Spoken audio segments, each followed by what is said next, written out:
बहुत पुरानी बात है। समंदर के किनारे एक छोटे से मकान में एक बेवा खातून रहती थी।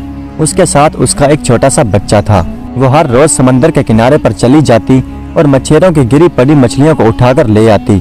इस तरह से उसका और उसके बच्चे का गुजारा चल रहा था। एक दिन वो समंदर के किनारे मछलियां चुग रही थी कि थोड़ी दूर एक जहाज आकर ठहरा और उसमें से कुछ आदमी जहाज पर सवार होकर साहिल पर आए। उनके हाथों में दूरबीनें थी और वो लंबे लंबे डग भरते हुए औरत की तरफ आ रहे थे। गरीब औरत ने मछलियां वहीं पर छोड़ दी और अपने बच्चे को सीने से चिमटाकर खौफ भरी निगाहों से आने वालों को देखने लगी। एक मोटा सा बूढ़ा आदमी जो शक्ल सूरत से कप्तान मालूम होता था, दूरबीन से इधर उधर देखकर बोला, हमसे कितनी भारी गलती हुई। कोहर और धुंध की वजह से गलत जगह पर उतर पड़े। ये वो जजीरा नहीं है। खैर आओ उस औरत से पूछें। वो औरत के पास आया और नरमी से बोला, बहन क्या तुम यहीं कहीं पर रहती हो? जी मैं यहीं पर रहती हूँ। औरत झिझक कर बोली, मैं पास ही एक छोटे से मकान में रहती हूँ। ये कहकर वो वापस जाने के लिए मुड़ी। कप्तान ने उसे रोककर पूछा, क्या यहाँ पर कोई शहर है? हमें कुछ खरीदना है। यहाँ करीब में कोई शहर नहीं, औरत ने उन्हें जवाब दिया। वो जाने के लिए मुड़े ही थे कि कप्तान की नजर औरत की गोद में दुबके हुए बच्चे पर पड़ी। वो बच्चे को गौर से देखकर बोला, आह कितना प्यारा बच्चा है कि ये बड़ा होकर बहुत बहादुर और समझदार मल्लाह बनेगा। ऐ औरत क्या ये तेरा बच्चा है? इसका बाप कहाँ है? औरत की आंखों से सावन भागत की झड़ियां लग गई।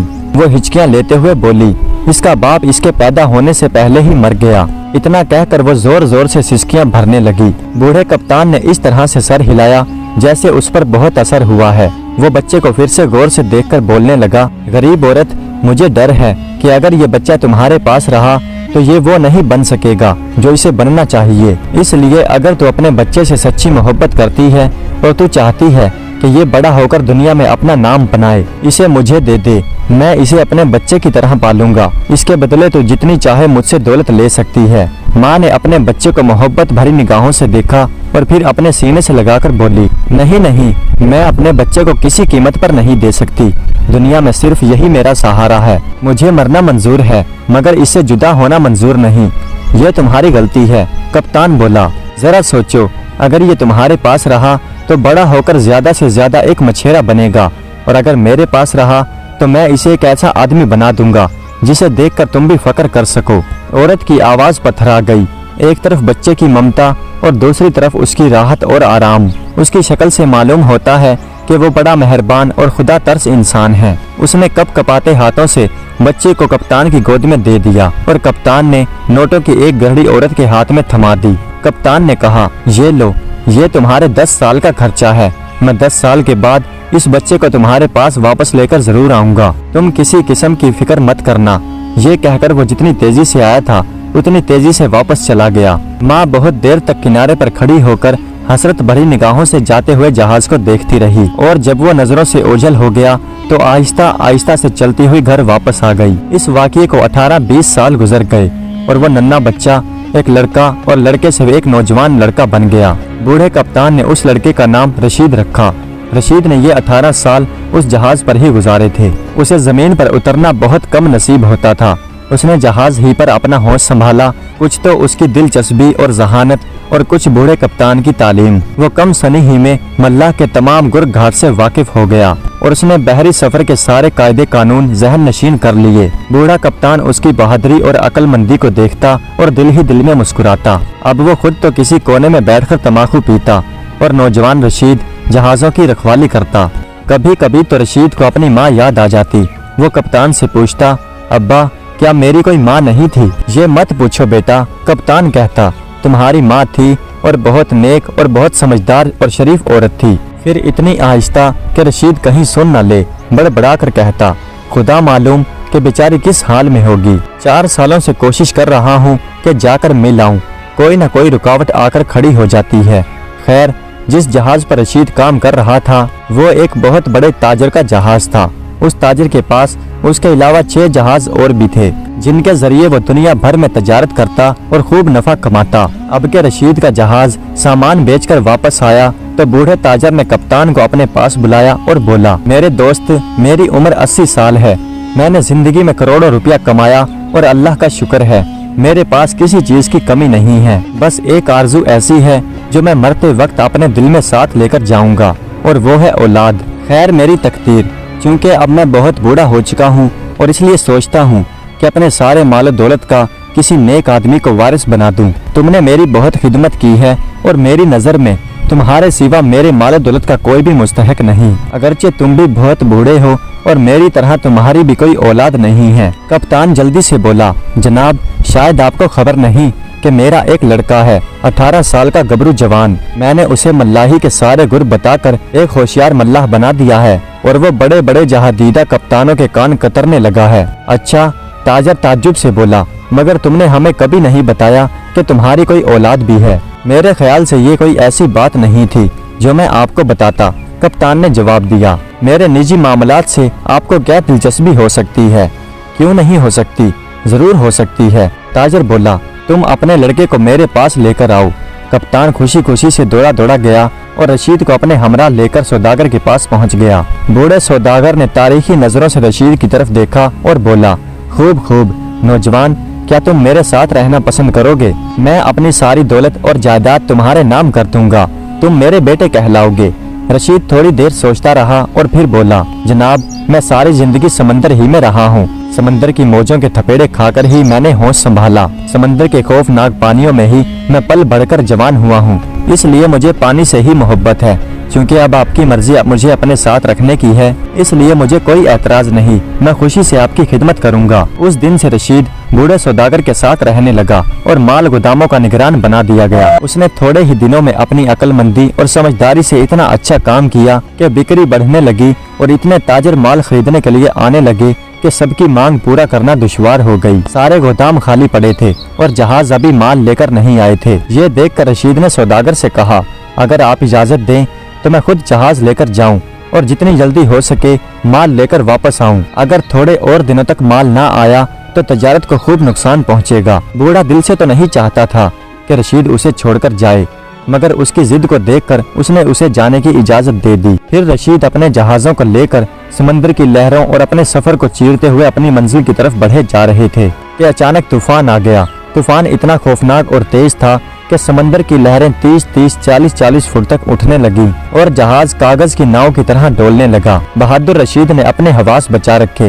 वो इससे पहले सैकड़ों तूफान देख चुका था, मगर उस वक्त वो सिर्फ एक जहाज की निगरानी करता था और अब उसकी निगरानी में और उसकी कमान में कई जहाज थे। कभी वो एक जहाज को इशारे से हिदायत देता तो कभी दूसरे को। तूफान लम्हा व लम्हा बढ़ता जा रहा था और पानी की धुन हर तरफ फैलती हुई जा रही थी। इस अफरा तफरी में सब जहाज एक दूसरे से अलग हो गए और जिधर को मौजें ले गईं बहते हुए चले गए। रशीद का जहाज मशरक की तरफ बहता हुआ जा रहा था।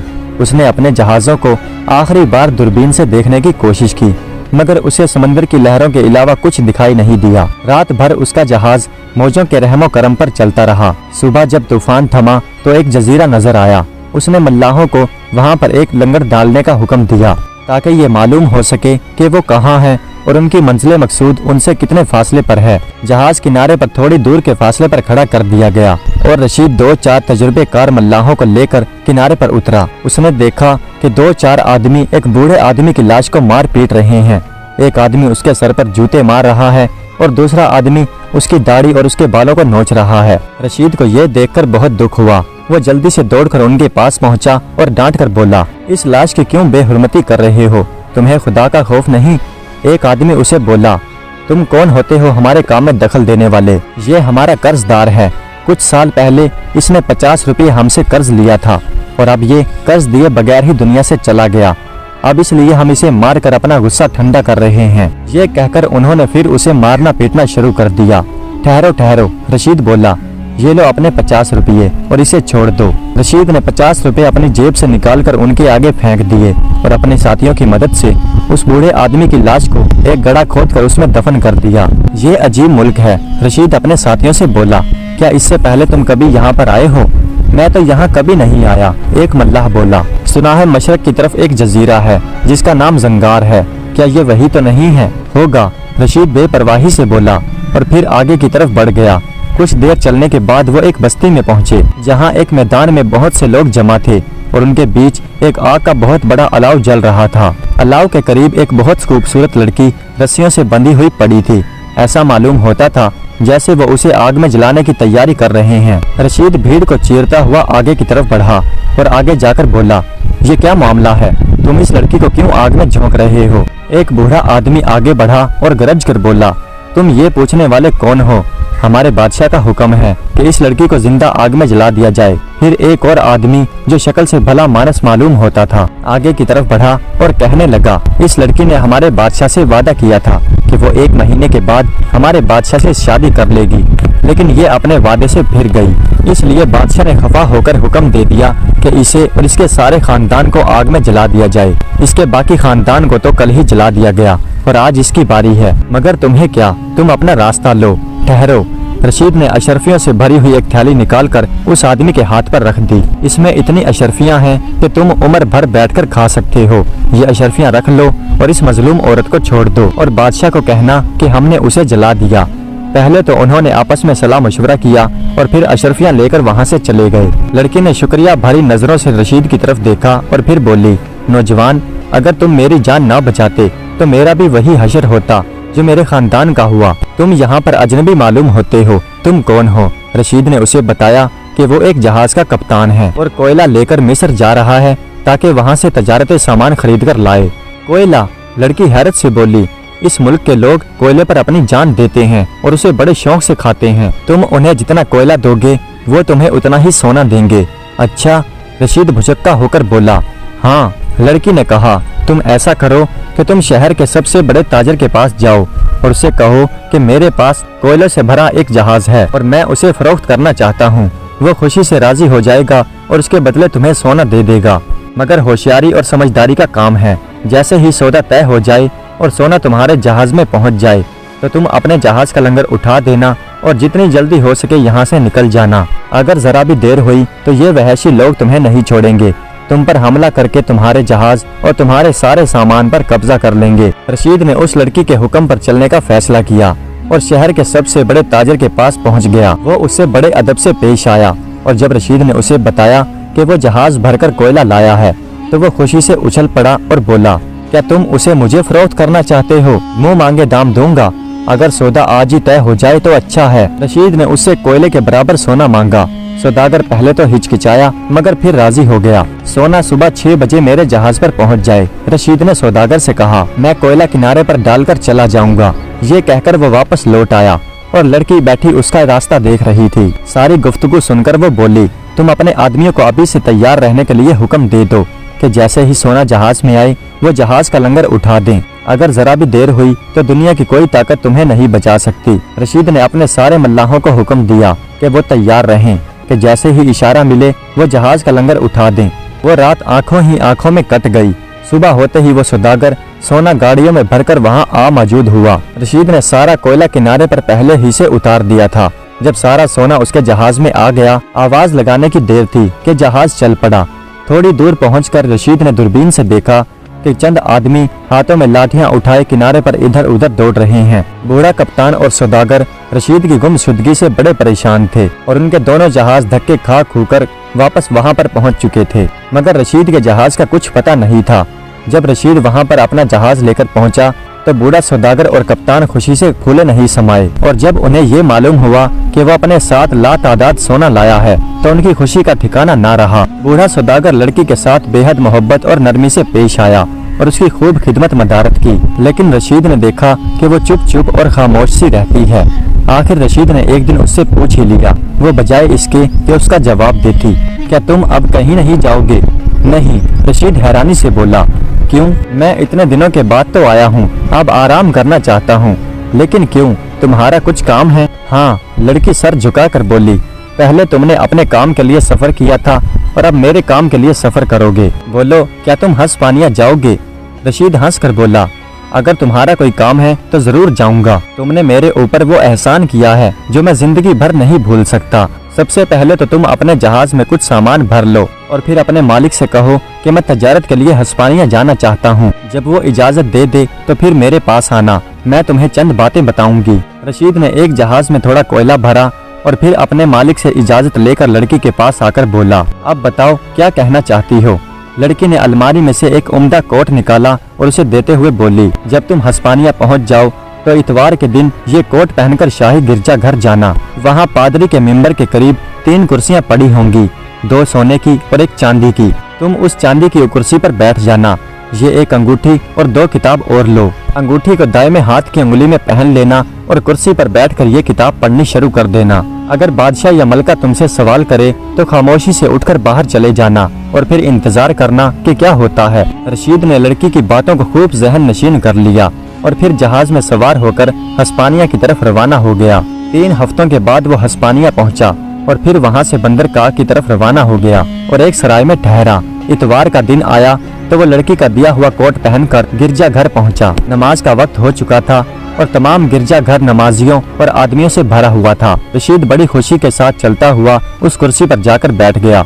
थोड़ी देर के बाद बादशाह और मलका भी आ गए और रशीद की दाहिने वाली कुर्सी पर आकर बैठ गए और फिर दुआ शुरू हो गई। रशीद ने जल्दी से लड़की की दी हुई किताब निकाली और पढ़ना शुरू कर दी। साथ ही साथ किताब पर उंगलियां भी फेरता जाता जिसमें लड़की की दी हुई अंगूठी पहने हुए था। सारे लोग दुआ में मशगूल थे, लेकिन बादशाह और मलका रशीद की तरफ देख रहे थे। देखते ही देखते मलका की आंखों से आंसू बहने लगे और वो हिचकियां लेकर रोने लगी। रशीद उसे रोता देखकर एकदम बाहर निकल आया और सराय चला गया। थोड़ी देर बाद 3 सिपाही आए और कहने लगे, तुम्हें बादशाह बुलाते हैं। रशीद ने कहा कि मैं शाम को हाजिर हो जाऊंगा। जब वो शाम के वक्त महल पहुंचा तो बादशाह और मलका बेसब्री से उसका इंतजार कर रहे थे। उसे देखते ही बादशाह और मलका खड़े हो गए। रशीद बोला, हजूर, मुझे खामखाही शर्मिंदा कर रहे हैं। मेरा फर्ज है कि मैं हजूर की खिदमत बजा लाऊं। नहीं, कोई बात नहीं, तुम हमारे मेहमान हो। बादशाह बोला, क्या आज की शाम का खाना तुम हमारे साथ खाओगे? मेरी मजाल है कि मैं इनकार करूं। रशीद ने जवाब दिया। फिर बादशाह ने रशीद का हाथ पकड़ा और खाने के कमरे की तरफ ले गया। फिर तीनों खाना खाने लगे। खाना खाते वक्त मलका ने कहा, नौजवान, मैं तुमसे एक बात पूछना चाहती हूँ, क्या सच सच जवाब दोगे? जरूर मलका आलिया, क्या वो कोट, अंगूठी और किताब तुम्हें किसी लड़की ने दी थी? जी, आपकी बात दुरुस्त है। मलका फिर सिसकियां भरते हुए रोने लगी और बोली, तो फिर वो कहाँ है? जल्दी से मुझे उसका पता बता दो। मेरा दिल कह रहा है कि वो मेरी लड़की है। रशीद बोला, मैंने उसे एक वहशियों के जजीरे से बचाया था। अब वो मेरे वतन में है और आराम से मेरे बाप के पास रह रही है। उसके साथ कुछ और आदमी भी थे। मलका ने जवाब दिया, नहीं, वो कहती थी कि इन लोगों ने मेरे माँ बाप को जला दिया। अफसोस, मैं एक दिन बाद वहाँ पर पहुँचा। आह, मलका बोली, वो उसके माँ बाप नहीं थे, नौकर थे। मलका भर्रा कर बोली, वो मेरी बच्ची है, मेरी बच्ची। और मलका फूट फूट कर रोने लगी। रशीद ने खाने से हाथ खींच लिया और मलका को दिलासा देते हुए बोला, मगर वो तुमसे जुदा कैसे हुई? 5 साल हुए, हम तुर्की जा रहे थे। रास्ते में किसी नामालूम जगह पर लुटेरों ने हमारा जहाज लूट लिया। हमारे सामान के साथ साथ हमारी लड़की और चंद नौकरों को भी उठा ले गए। मैंने और आलम पनाह ने बड़ी मुश्किल से अपनी जान बचाई। उस दिन के बाद उसका कुछ पता नहीं। तुम्हारे पास जो चीजें हैं वो उसी की हैं। इसी से मालूम होता है कि वो हमारी बच्ची है। मलका दम लेने के लिए रुकी और फिर बोली, नौजवान, तुम जल्दी से वापस जाओ और उस लड़की को लेकर हमारे पास आओ। मैं बादशाह के सामने तुमसे ये वादा करती हूँ कि उस लड़की के साथ तुम्हारी शादी कर दी जाएगी। शुक्रिया मलका आलिया। रशीद सर झुकाकर बोला, मैंने जो काम किया है उसके लिए मुझे किसी किस्म का लालच नहीं था। ये मेरा फर्ज बनता था। आप मेरे साथ एक जहाज रवाना कर दीजिए, मैं शहजादी को आप तक पहुंचा दूंगा। बादशाह के मशीरों और वजीरों को जब ये पता चला तो उन्हें यह सुनकर बहुत गुस्सा आया कि किसी गैर मुल्क का अजनबी शख्स उनकी बादशाह की बेटी से शादी करने वाला है। उन्होंने आपस में मशवरा किया और इस जहाज के साथ जो कप्तान जा रहा था उसे बहुत सी रिश्वत देकर कहा कि जब उसे मौका मिले वो उसका काम तमाम कर दे। जाते में तो उस कप्तान ने रशीद को कुछ न कहा, लेकिन जब जहाज वापस हस्पानिया आ रहा था तो अब कप्तान रशीद को ठिकाने लगाने का मौका तलाश करने लगा। एक दिन रशीद जहाज पर दूरबीन लिए टहल रहा था कि उसे कुछ फासले पर एक निहायत खूबसूरत जजीरा दिखाई दिया। समंदर पुरसकून था। उसने कप्तान को हुक्म दिया कि जहाज रोक लो, मैं जजीरा देखना चाहता हूँ। कप्तान की आंखें खुशी के मारे चमक उठी। वो तो ऐसे ही मौके की तलाश में था। जजीरे के कुछ फासले पर जहाज रोक लिया गया और रशीद एक कश्ती में बैठकर अकेले ही जजीरे पर जाकर उतर गया। उसके उतरते ही कप्तान ने जहाज का लंगर उठा दिया और जहाज हस्पानिया की तरफ चल पड़ा। शहजादी इन सब बातों से बेखबर थी। वो रात गए तक रशीद का इंतजार करती रही। कप्तान ने उसे ये कहकर तसल्ली दी कि वो दूसरे जहाज में आ रहा है। जहाज जब हस्पानिया के बंदरगाह में पहुंचा तो बादशाह और मलका पहले से ही उनके इंतजार में थे। शहजादी का रशीद की जुदाई से बुरा हाल था। वो रोते रोते निढाल हो गई थी। बादशाह भी अपने मोहसन की गुमशुदगी से परेशान था। कप्तान ने उसे ऐसी मनगढ़ंत कहानी सुनाई कि वो उस पर शोभा ना कर सका। इधर रशीद भी जजीरे पर ठोकरें खाता इधर उधर फिर रहा था। थोड़ी देर के बाद जब वो वापस किनारे पर आया तो जहाज का दूर दूर तक निशान नहीं था। यूं ही वक्त गुजरता गया और 1 महीना गुजर गया। रशीद हर रोज किनारे पर बैठा रहता कि कहीं कोई यहाँ से जहाज गुजरे और वो उसे मदद के लिए पुकारे। उसके कपड़े फटफटाकर बराबर हो गए थे। उसके सर के बाल और नाखून इस कदर बढ़ गए थे कि उसे देखते ही खौफ आता था। एक दिन वो किनारे पर बैठा अपनी तकदीर को रो रहा था कि अचानक एक छोटी सी कश्ती किनारे पर आकर ठहरी और चांद की रोशनी में उसे एक आदमी का चेहरा दिखाई दिया जो आंखें फाड़ फाड़ कर उसे देख रहा था। क्या तुम ही रशीद हो? उस आदमी ने पूछा। लेकिन रशीद अपनी सोचों में ऐसा गुम था कि उसने कोई जवाब नहीं दिया। इस पर आदमी और भी चीख कर बोला, क्या तुम बहरे हो? सुनते क्यों नहीं? फिर रशीद उछलकर चौंक पड़ा और कश्ती की तरफ दौड़ पड़ा। क्या तुम रशीद ही हो? हाँ मैं रशीद हूँ, उसने जल्दी से जवाब दिया। क्या तुम यहाँ से जाना चाहते हो? अगर तुम मुझे यहाँ से ले जाओ तो मैं तुम्हारा बहुत शुक्रगुजार रहूंगा। रशीद खुश होकर बोला, मगर इसके बदले में तुम मुझे क्या दोगे? आदमी बोला। रशीद का चेहरा उतर गया। मेरे पास तो फूटी कोड़ी तक नहीं, मैं इस वक्त तुमसे कुछ नहीं मांगता। आदमी बोला, जब तुम सही सलामत अपने वतन पहुंच जाओ तब। रशीद बोला, अगर मैं अपने वतन पहुंच गया तो तुम जो मांगोगे मैं तुम्हें दूंगा। अच्छा तो आओ कश्ती में बैठ जाओ। आदमी ने सहारा देते हुए रशीद को कश्ती में बिठा लिया। तुम अपने वतन वापस जाना चाहते हो या हस्पानिया? हस्पानिया, रशीद चौंक कर बोला। रात भर कश्ती चलती रही। सुबह 10 बजे के करीब वो हस्पानिया की बंदरगाह पर जाकर रुके। बंदरगाह पर उतरने के बाद मल्लाह बोला, मेरा काम खत्म हुआ, ये लो कुछ रुपया, इससे तुम अपनी हालत सुधार लो और जब तुम अपनी हालत सुधार लोगे तो फिर मैं तुम्हारे पास आऊंगा। रशीद ने वो पैसे लिए और पहले नाई की दुकान पर गया। उसने अपना हुलिया संवारा, नए कपड़े खरीदे और उसी सराय में चला गया जहाँ पर वो पहले ठहरा था। शहजादी उसका नाम सुनते ही उछल पड़ी। बादशाह और मलका को जब ये खबर मिली तो वो भी उसका नाम सुनकर बाग बाग हो गए। थोड़े दिन बाद रशीद की शादी शहजादी से हो गई। शादी में रशीद का मुंह बोला बाप वो कप्तान और वो सौदागर भी शामिल थे। कप्तान अपने साथ एक बुढ़िया को भी लाया था और जब उसने रशीद को बताया कि ये बुढ़िया तुम्हारी माँ है। रशीद कुछ दिन तो हस्पानिया में रहा और फिर अपनी दुल्हन को लेकर अपने वतन वापस आ गया। अब सौदागर भी बहुत बूढ़ा हो गया था। उसने अपना सारा कारोबार रशीद को सौंप दिया और खुद याद इलाही में मसरूफ हो गया। प्यारे दोस्तों, ये कहानी आपको कैसी लगी? कमेंट्स में अपनी राय का इजहार जरूर कीजिएगा। हमारे चैनल को सब्सक्राइब कर